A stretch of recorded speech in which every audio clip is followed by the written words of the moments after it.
ভিডিওটা ধাক্কা দিয়ে উপরে দিয়েন না। আমার কবরের প্রথম রাতটা কিভাবে কাটবে? দুনিয়ার সব ঠিকঠাক, পরকাল অর্থাৎ কবর টুকটাক। এই যে দেখতেছেন কবরবাসী, তারাও কিন্তু একদিন আপনার আমার মতো স্বাভাবিক মানুষ ছিল।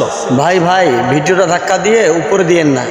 কথাগুলো মন দিয়ে শুনুন, ইনশাল্লাহ কথাগুলো কলিজায় লাগবে। কথাগুলো শুনলে নিজের জীবন পরিবর্তন হতে বাধ্য হবে, যদি আপনি এতটুকু মানা নিয়েতে শুনেন।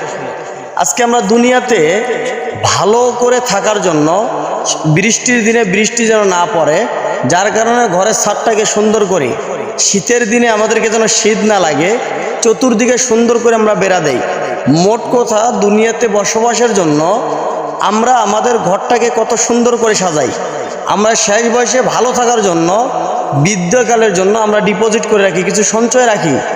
মানুষ যেন আমাদেরকে আঙ্গুল তুলে কথা না বলতে পারে, আমরা যেন মানুষের কথার উত্তর দিতে পারি, যার কারণে ভালো থাকার জন্য অনেক কিছু করি। কিন্তু আমরা কতটুকু বোকা, কেমন বোকার স্বর্গে বাস করি। আমার কবরের প্রথম রাতটা কিভাবে কাটবে? আমার কবরের প্রথম 3টা প্রশ্ন আমি কিভাবে দিব? আমার কবরের প্রথম দিনগুলো আমি কিভাবে কাটাবো? আমরা কি কখনো ভাবছি? নাকি এটার জন্য আমরা কখনো প্রস্তুতি নিয়েছি? আপনাদেরকে একটু যদি দেখাই, এই যে দেখতেছেন কবরবাসী, তারাও কিন্তু একদিন আপনার আমার মতো স্বাভাবিক মানুষ ছিল। তারাও একদিন আপনার আমার মতো যৌবনের দাম্ভিকতায় চলাফেরা করেছিল, ভালো থাকার জন্য অনেক কিছু করেছিল। কিন্তু জানি না ওই কবরের জন্য কতটুকু প্রস্তুতি নিয়েছে। যদি তারা কবরের জন্য প্রস্তুতি নিয়ে থাকেন, তাহলে আল্লাহ তাআলা তাকে পরম সুখের উদ্যান অর্থাৎ জান্নাত দান করবেন।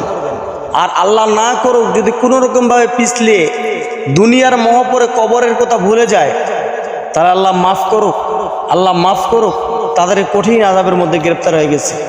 আসুন প্রিয় বন্ধু, দুনিয়াকে যেভাবে সাজসজ্জিত করব, তার থেকে বেশি আমরা আমাদের কবরটাকে সাজসজ্জিত করব। আমাদের এমন যেন না হয় যে দুনিয়ার সব ঠিকঠাক, পরকাল অর্থাৎ কবর টুকটাক, এমনটা যেন না হয়। বরং আমাদের জন্য এমনটা হবে, কবরের সব ঠিকঠাক, দুনিয়া চলবে মাত্র টুকটাক। কারণ দুনিয়াতে আরো কতদিন বাঁচবো।